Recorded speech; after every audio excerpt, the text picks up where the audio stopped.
Hi everyone, welcome back to Amdiot World of Kimondomesi. I know it's been a minute since I've been here, and I thought what a better time to show you how I prepare my different kind of meat for freezing. Today I'll be sharing my tips and tricks on making sure everything is stored properly, stays fresh and ready to go when you need it. And of course we start with very sharp knives.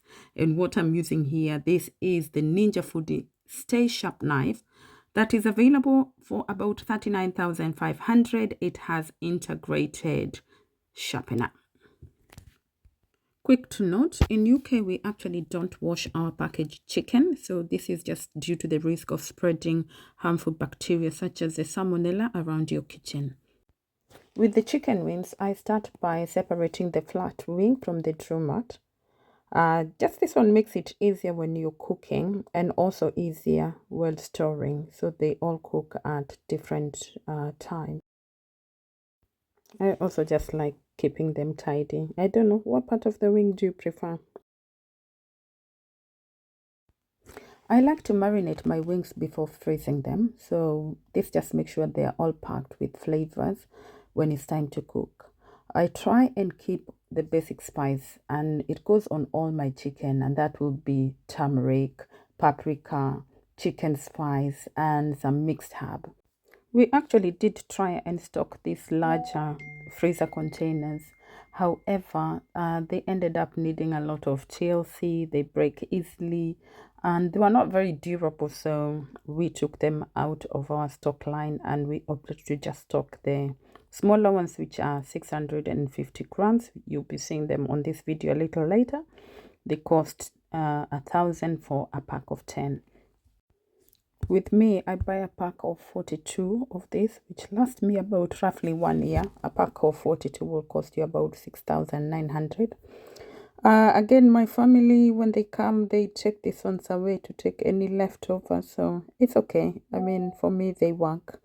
And I just love that they are larger. But again, as I said, not very durable.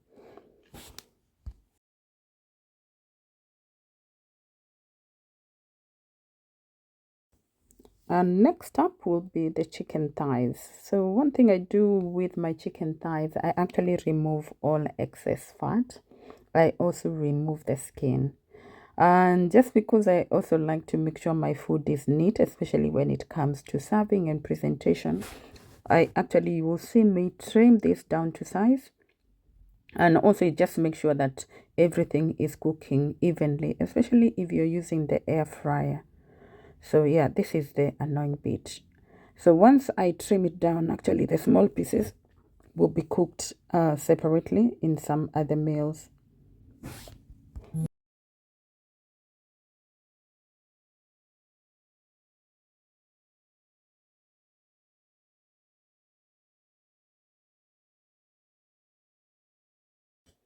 These are the freezer container I mentioned earlier. These are actually 650 grams and they are completely reusable. And of course, the best part is that with these ones, they can go directly on your microwave. They are freezer safe. And that just makes it very convenient for your meal prepping and storing things in your freezer or fridge. A pack of 10 of this will cost you 1,000. Next up is the chicken breast, and I keep this really simple. I don't do much other than slicing and portioning it. You know, just making it easier for when I'm ready to cook.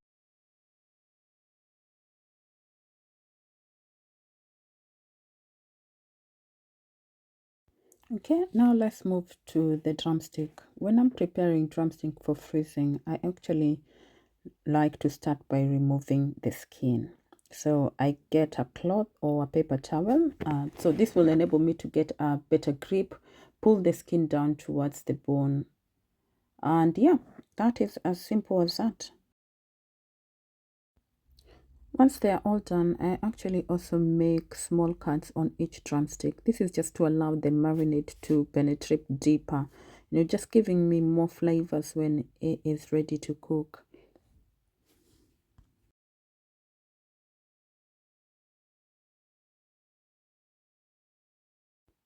Once marinated, so we are now ready again to portion, and here I'm using a mixture of the freezer container Just portion what is drumstick, portion the thighs, and they'll be ready for freezer.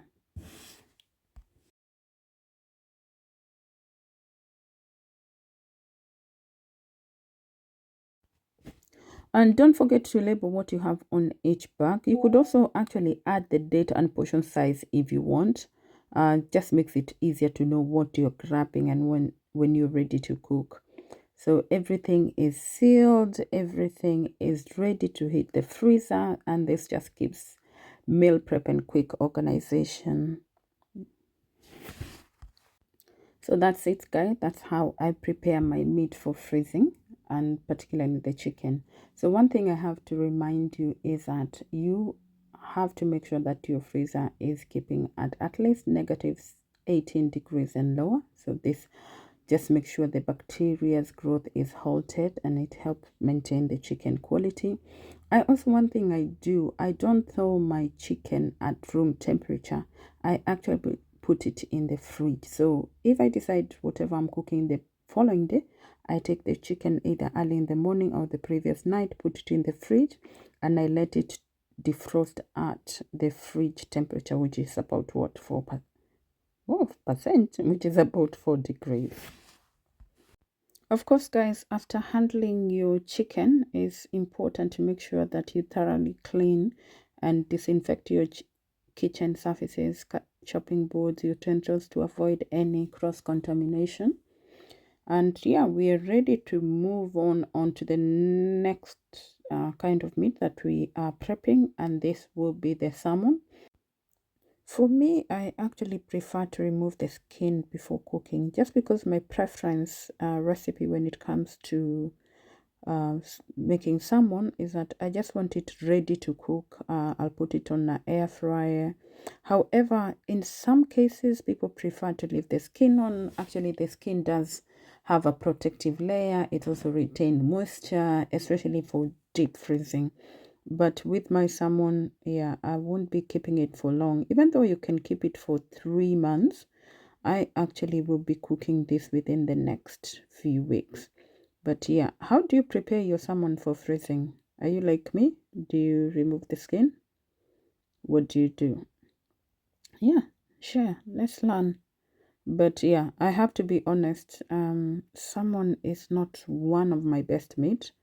I just eat it because it is good for me.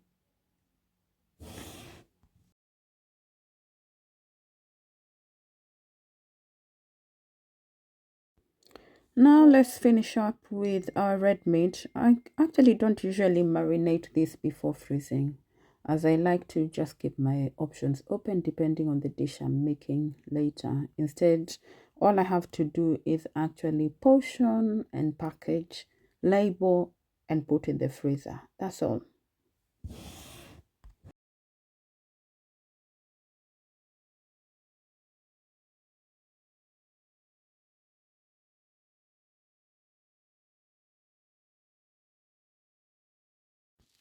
Okay, before we wrap up, let me talk about the recycling. Like here in the UK, we are very big on recycling. So I actually also do my part. When it comes to my food waste, they all go in these bio sacks. And we do have special bins for putting our food waste. We have special bins for recycling plastic, bottles, paper, and stuff like that. So yeah, we all do something, that is eco-friendly. We help our, universe. We help our earth. We don't have another one. We only have this one. So let's keep our environment clean while keeping our kitchen organized. And that's it for today. I hope you found these tips helpful for preparing and freezing your meal effectively.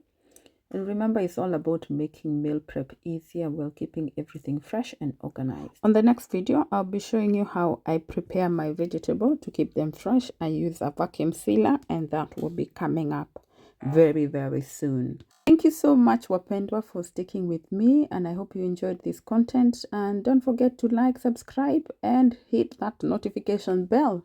Guys, do please drop a comment below if you have any question or any tips of your own. Obviously, we learn from each other, and I would love to hear from you. See you on the next one. Peace out. It's Kimondomisi of Amdiot. Blessings.